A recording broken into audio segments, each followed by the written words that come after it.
gravado. Desculpa, eu não estive no plenário, foi uma pena, mas fui intimado pelo Preguinho, que é um dos coordenadores, para ajudá-la nas celebrações agora de manhã. E também não podia faltar porque era na comunidade Nossa Senhora da Vitória, então a minha padroeira, né, de Vitória, uma comunidade muito bonita, celebramos aqui. Pois bem, já deram a mensagem final aqui, né? A água, como as demais criaturas de Deus, é sagrada, né? A água sagrada, ela é... Porque tudo que Deus fez é sagrado. Nós lemos no livro do Gênesis, livro das origens, que Deus, Criador, na hora que concluiu a sua obra, viu que tudo que ele tinha feito era muito bom. Não era apenas bom, era muito bom, né? E olhando as coisas que Deus criou, né? Toda a criação, seja animal, vegetal, né? Todos os seres, né? Tudo que Deus criou, a gente vê que a intervenção humana foi que danificou essa criação, né? Que estragou essa criação. Isso, do ponto de vista da fé religiosa, a gente chama de pecado, né? O pecado original talvez seja esse, né? A essência do pecado original é estragar o que Deus fez, né? Deus fez tudo tão perfeito, tudo tão harmonioso, e a intervenção humana, né? Portanto, por meio dos seus, né? Do seu pecado, dos seus defeitos, da sua ganância, e tudo vai, não? Achar com essa visão equivocada, e é bom lembrar disso, que o Papa Francisco fundamenta a sua encíclica sobre o cuidado com a casa comum, louvado seja. Ele vai buscar exatamente nessa interpretação equivocada do livro do Gênesis. O Carlos Mestre está aqui, me puxou a orelha se eu errar na interpretação. Mas o primeiro capítulo do Gênesis usa a expressão crescei, multiplicai e dominai a terra. E isso teve uma consequência muito grande na concepção de domínio sobre a terra.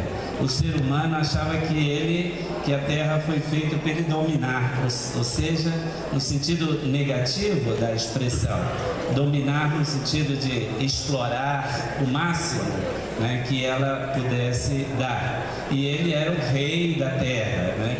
Todos os demais criaturas eram inferiores e ele era o Senhor, o que o Papa chama aqui de um antropocentrismo exacerbado, vamos dizer assim. Mesmo que a palavra não era talvez essa a intenção do escritor do Gênesis, porque ser dono de algo também supõe cuidado, né? Eu sou dono dessa porcaria aqui, desse celular, eu não deixo ele cair, eu não deixo ele estragar, não? Então, porque eu sou dono. As coisas públicas, às vezes, a gente não cuida muito, não é verdade? Mas aquilo que é nosso, a gente, em geral, tende a ter cuidado. Mas houve uma interpretação pejorativa, negativa, do poder de dominação. O segundo capítulo do livro do Gênesis já muda o verbo, não? Deus fez, né, todas as suas coisas, todas as criaturas, né, fez o homem e a mulher e disse: crescei, multiplicai e cuidai da terra, não? Guardai com carinho a terra. Essa é o resgate, vamos dizer, do qual inspira essa nova carta do Papa. A dimensão do cuidado. Nós somos cuidadores da terra. E aí ele vai buscar não só na palavra de Deus, mas também no Cântico das Criaturas de São Francisco, né? Escreveu esse cântico há mais de 800 anos atrás, que deu nome à encíclica, não? Louvado sejas, não? Laudato si. Ou seja, agradecer a Deus. Por quê? Porque Ele fez todas as criaturas e São Francisco introduziu essa dimensão da irmandade com as criaturas, não? E não poder sobre as criaturas, né? Quem é irmão sabe o que significa isso. É uma relação de igualdade, uma relação de intimidade, uma relação de fraternidade com a... Por isso São Francisco chamava todas as criaturas, né, das mais exóticas até as mais belas, de irmãos, né? De irmão, irmã, né? Muitos de nós aqui acho que tem arrepios de chamar a barata de irmã, né? Ou o rato, ou a lagartixa, ou a taruíra, ou como chama? O pernilongo, né? O pernilongo chama aqui? Os mosquitos, né? O lobo, a onça, a cobra, não? Mas é impressionante como Francisco resgata isso na sua espiritualidade de simplicidade. E o Francisco II, que nós conhecemos, né, que foi para a ilha ontem, já foi muito bem recebido na ilha de Cuba, deve estar celebrando a missa agora na Praça da Revolução. Ontem à noite já tinha 100 mil pessoas, né, no aeroporto esperando. Hoje deve ser, espera-se 1 milhão de pessoas, talvez, na Praça da Revolução. Quer dizer, está levando essa mensagem do novo Francisco, seja. E quinta-feira está programado o grande discurso dele no Congresso americano e também nas Nações Unidas em Nova York, não? Ele e os analistas, eu estava lendo na internet agora de manhã, que parece que o foco vai ser ecologia nos Estados Unidos. Ele vai botar a responsabilidade na sede do poder, não? Não adianta ficar falando, o Papa Francisco tem dito, não se resolve o problema da ecologia apenas com política e economia. Essa é a conversa que, como diz o ditado, né? Fica mordendo sempre na ponta do rabo, né? Há muitos anos se fala de economia, mas esbarra com a decisão política e com o problema econômico. O Papa Francisco diz, nós precisamos de pensar hoje numa ecologia integral. E ele traz uma novidade. Qual é a novidade? A fé. Ele diz, a fé tem que ser considerada nessa hora, não? E ele está colocando uma fé realmente autêntica, que consegue trazer luz para esse duelo entre política e economia. E ele diz, não vamos ficar só com a fé, não. Vamos buscar também os poetas. A poesia também tem algo a dizer. As comunidades tradicionais também têm algo a dizer. As religiões têm algo a dizer. E ele está propondo, então, essa chamada ecologia integral, né? Por meio de quê? A palavra que mais repete na parte, no capítulo 6 da Alternativas é diálogo. Ele diz, a igreja não tem resposta para todos os problemas do mundo, mas a economia também não tem, a política também não tem, as religiões não têm.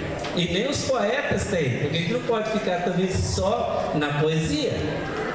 Ele diz agora, todos juntos, aí sim, por meio de um diálogo honesto, sincero, criativo, nós podemos encontrar uma saída sim para esse problema. E eu termino citando o índio americano, já que o Papa está indo para os Estados Unidos. No século XIX, o presidente americano fez uma proposta de comprar as terras indígenas de um povo, né? E o cacique pegou a proposta e pensou bastante sobre a proposta, discutiu, analisou com a sua tribo e escreveu uma carta. Vocês têm acesso na internet, pode procurar Cacique Cito, de Washington. Aparece a carta na íntegra. É de uma beleza a resposta dessa carta, que eu vou resumir, pegar só um temazinho que é fundamental. O cacique diz ao presidente americano o seguinte: ele diz assim, nós analisamos a sua proposta, eu acho que é interessante a sua proposta. Só que nós temos que dizer o seguinte, que a terra não está à venda. Não tem como vender a terra. E não está à venda porque nós não somos donos da terra. Só o dono da terra poderia vendê-la. Ele diz. Nós não somos donos da terra. Ou seja, a terra não nos pertence, diz o cacique. A terra não nos pertence. Nós é que pertencemos à terra. Se pudesse fazer algum tipo de mercado, ele diz, a terra é que poderia nos vender, porque nós somos dela, mas nós não somos donos dela. Então fica inviabilizado a sua proposta. Nós nem podemos vender e nem comprar a terra. Além do mais, ele disse, não haveria dinheiro no mundo para pagar. Ele diz, o senhor não soube especificar quanto que o senhor vai pagar, por exemplo, pelo frescor da floresta. O senhor não disse quanto que o senhor vai pagar pela água da terra. O senhor não disse quanto vai pagar por cada animalzinho que compõe essa terra. E aí vai, quer dizer, não haveria dinheiro no mundo suficiente para comprar o que o senhor quer. Então fica inviabilizado. E termino aí dizendo isso. Não só com a água, gente, mas com todas as criaturas. Vamos cultivar essa relação de fraternidade, de uma ecologia equilibrada. E vamos fugir desse duelo, entre progresso sem limite e preservacionismo sem intocabilidade. Nós não estamos propondo de fazer um santuário da terra e todo mundo virar monge budista e zen, ficar aí olhando para a terra, não? Diz o Papa, vamos romper esse dualismo. Existe um desenvolvimento sustentável, porque foi para isso que Deus fez a terra e todas as criaturas. Para quê? Para que a gente possa usar das criaturas para vivermos com dignidade. Mas aí ele termina dizendo, entre todas as outras coisas, sobre a água. Ele diz, a água, ela é essencial ao ser humano. Todo ser humano tem direito de beber água. Ela não pode... o número 30 da encíclica. O acesso à água potável e segura é um direito humano essencial, fundamental e universal, porque determina a sobrevivência das pessoas e, portanto, é condição para o exercício dos outros direitos humanos. Viva a água! Viva a criação! E viva o Papa Francisco, que tem coragem de falar isso para